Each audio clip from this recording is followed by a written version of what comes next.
1. La ciudad. 1. Origen. Situación. El nombre mismo de la ciudad imperial no carece de misterio. El doble nombre, México Tenochtitlán, suscita problemas. Tenochtitlán puede explicarse sin mayores dificultades, es el lugar del Tenochtli, nopal de tuna dura, representado en el glifo 1 que alude a la ciudad por medio de un cactus nacido sobre una roca. ¿Pero qué quiere decir México? Algunos, como Beyer, buscan la solución en los restantes elementos del glifo, esto es, en el águila que, posada sobre el cactus, tiene en su pico una serpiente. Esta águila sería el símbolo de Mexitel, otro nombre de Huitzilopochtli, el gran dios nacional. Otros repudian la etimología de ese nombre, apoyándose en la autoridad del padre Antonio del Rincón. Descubren en él la raíz de la palabra Metztli, la luna, y el de Xictli, ombligo o centro. México sería, así, la ciudad que está en medio del lago de la luna. Tal era en efecto el nombre antiguo de la laguna, Metztliapan. Esta versión parece corroborada por el hecho de que el pueblo vecino de los otomíes designaba a la ciudad por el doble nombre de Ambondo Amadetzana. Bondo, en otomí, significa nopal, y Amadetzana, en medio de la luna. El águila posada sobre un nopal y devorando una serpiente, el escudo de armas de la actual República Mexicana no es más que la reproducción fiel del glifo que designaba a la ciudad azteca. El Códice de 1576, entre otros, nos ofrece esa imagen, rodeada de dibujos que representan cañas y chozas. Volvemos a encontrar el águila y el nopal, pero sin la serpiente, en el Códice Mendoza, con la leyenda, Tenochtitlán. En realidad se trata aquí, como en todos los casos, de un cuadro que evoca el origen de la ciudad, origen a la vez maravilloso y humilde. Aun en la cúspide de la gloria, los mexicanos no olvidaron que su ciudad había sido fundada en los pantanos por una tribu desdeñada. Una de las historias tradicionales refiere cómo los viejos descubrieron, al principio, Intolitic-Inacaitic, dentro del Tular, dentro del Carrizal, algunas plantas y animales que el dios Huitzilopochtli les había anunciado, un sos blanco, la rana y el pez blancos, etc.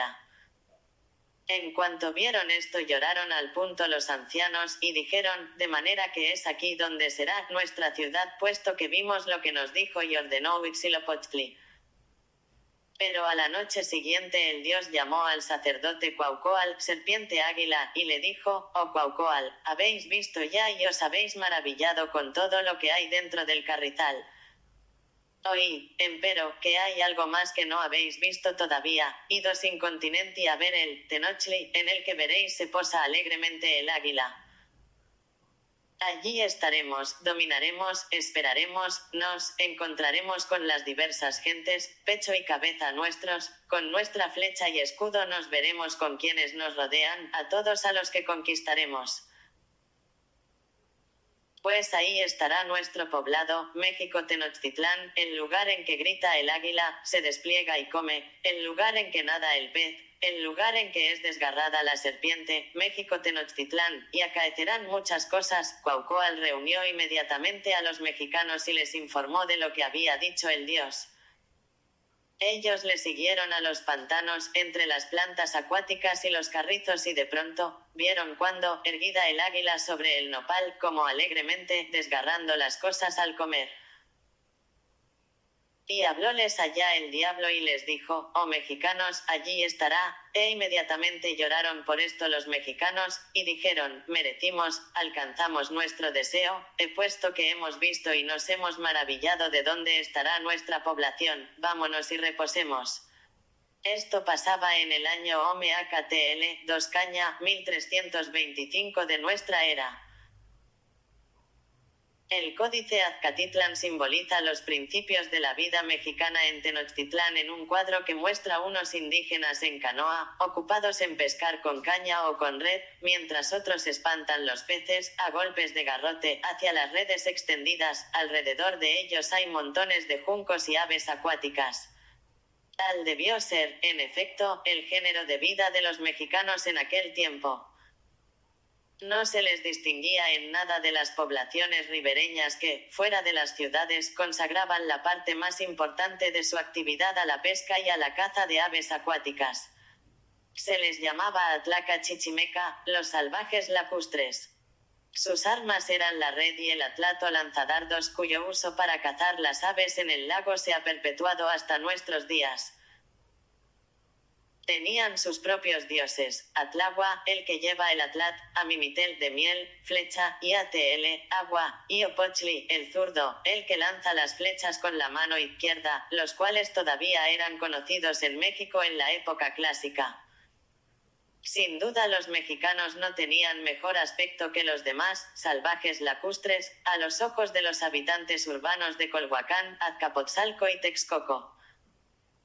Cuando, al principio, tuvieron necesidad de maderos, tablas y piedras para edificar su ciudad, fueron a comprarlas a las tribus urbanas de tierra firme cambiándolas por peces y animales acuáticos. Pobremente, miserablemente, construyeron la casa de Huitzilopochtli. Comillas. El oratorio aquel era bien pequeñito. Porque, establecidos en territorio extranjero, entre juncos y carrizos, donde encontrarían piedra o madera, los mexicanos se reunieron y dijeron, compremos pues piedra y madera con lo que se da en el agua, el pez, el renacuajo, la rana, el camaroncillo, el anenetli, la culebra acuática, la mosca acuática, el gusanillo lagunero y el pato, el cuachil, el ánade y todos los pájaros que viven en el agua. Con ellos compraremos la piedra y la madera. A principios del siglo XVI, el recuerdo de esta época se conmemoraba una vez al año durante las fiestas del Mesechalcualitli. Los sacerdotes se iban a bañar ceremonialmente en la laguna, y uno de ellos, el Chalchiaucuacualli, literalmente, el sacerdote de piedra preciosa, es decir, del agua, recitaba la fórmula ritual: aquí está la cólera de la serpiente, el zumbido del mosquito del agua, el vuelo del pato, el murmullo de los juncos blancos. Después todos se zambullían, batían el agua con sus manos y pies, imitando los gritos de las aves lacustres. Algunos gritaban como patos, literalmente hablaban pato, canautlatoa, otros como garzas, otros como grullas, otros como martinetes. Y el rito se repetía durante 4 días consecutivos.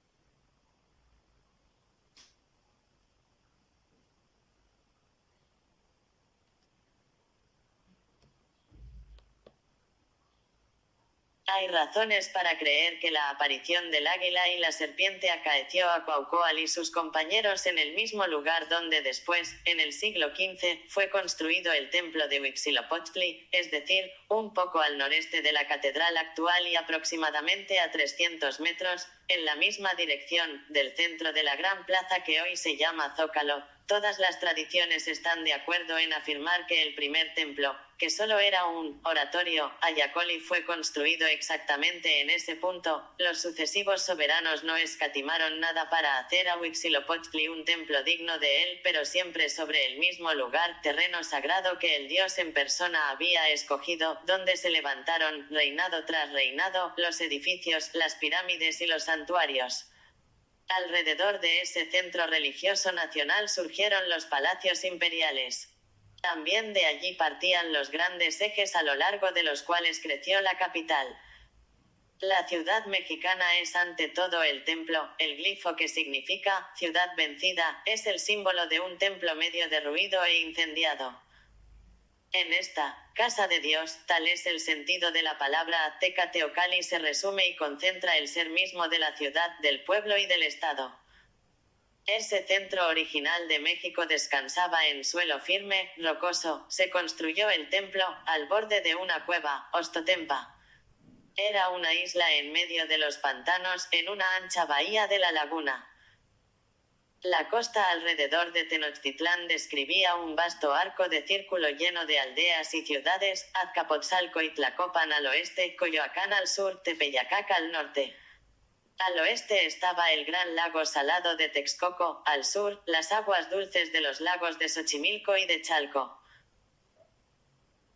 Había otras islas o islotes que se elevaban sobre la superficie de la bahía alrededor de Tenochtitlán, especialmente la isla que se llamó en un principio Saltelolco, montículo de arena, y después Tlatelolco, montículo de tierra, situado inmediatamente al norte del lugar donde se construyó el templo de Huitzilopochtli. La isla de Tlatelolco solo estaba separada de la de Tenochtitlán por un brazo de la laguna sobre el cual se construyó un puente. Es necesario imaginar la tarea abrumadora que debe de haber sido, para las primeras generaciones de mexicanos, adaptar a su servicio ese gran número de islas pequeñas, de bancos de arena y de fango, de pantanos más o menos profundos. Pueblo anfibio en un medio anfibio, los aztecas tuvieron que crear el suelo acumulando lodo sobre las balsas de juncos, ahondar los canales, terraplenar las orillas, construir calzadas y puentes. A medida que aumentaba la población, los problemas urbanos, como diríamos hoy, se hacían más difíciles de resolver. El hecho de que haya podido surgir y crecer una gran ciudad en tales condiciones por el esfuerzo de un pueblo sin tierra, es un verdadero milagro del ingenio, de la tenacidad de esos hombres. El orgullo que más tarde mostraron no era injustificado.